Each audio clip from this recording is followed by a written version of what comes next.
Is the peace treaty at risk? Well, the peace treaty can go into a deep freeze mode, and therefore it's definitely at risk. Are you concerned that there is a price to pay for not supporting that deal by facing economic pressure from the US, which of course provides Jordan with billions of dollars in economic aid? Jordan's relationship with the US are deep, historic, and strategic.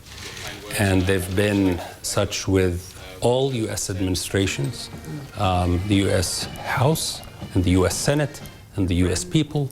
We're not worried that that strategic relationship will be affected. Did the US discuss with you the details of this plan, which, by the way, includes some very specific projects that Jordan would benefit from?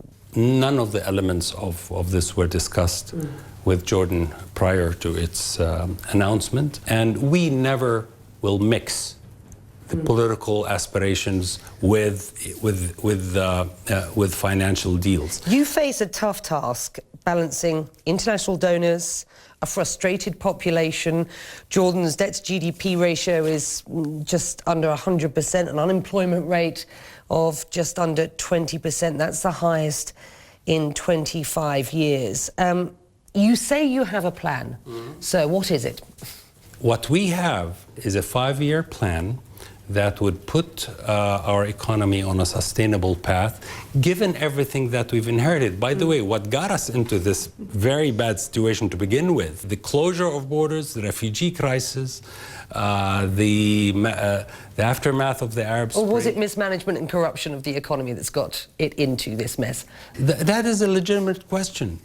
We have created all the necessary institutions and given them all the independence to look into corruption cases and fight them.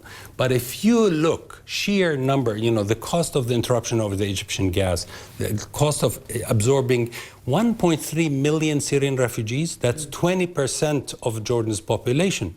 Can you imagine a country that absorbs 20% of its population overnight and stays, solvent? What we worry about is people are impatient, and we understand why they are impatient, because it's been 10 years since the economic slump after the Syrian refugees and the whole regional situation.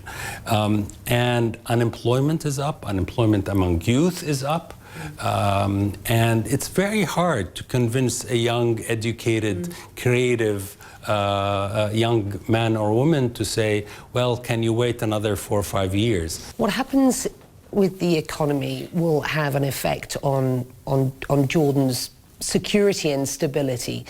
And its stability is important to Israel and around this region to many of America's allies.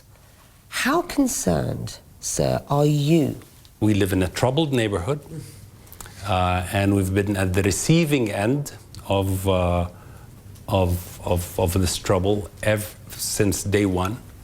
And Jordan has become extremely resilient, both politically and economically.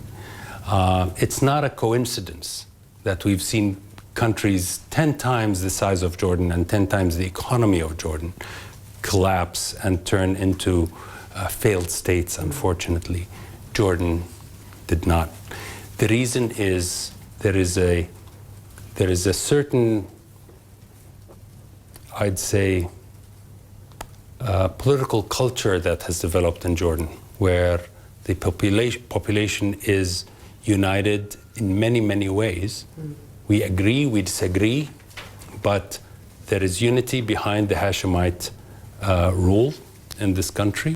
Critics of the Donald Trump Middle East plan for peace, who sympathize with Jordan's position, say that this is a plan that provides an existential threat to Jordan.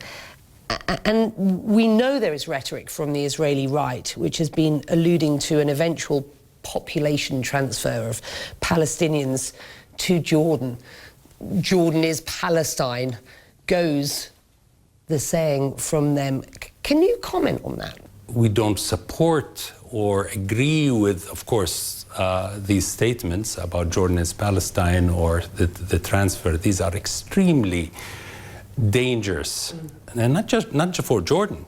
They're dangerous for the whole region. They're for the stability, etc. So it's really playing with fire in a region that's already in a tumultuous situation. So it's pushing things in the wrong direction, and we cannot be but totally opposed.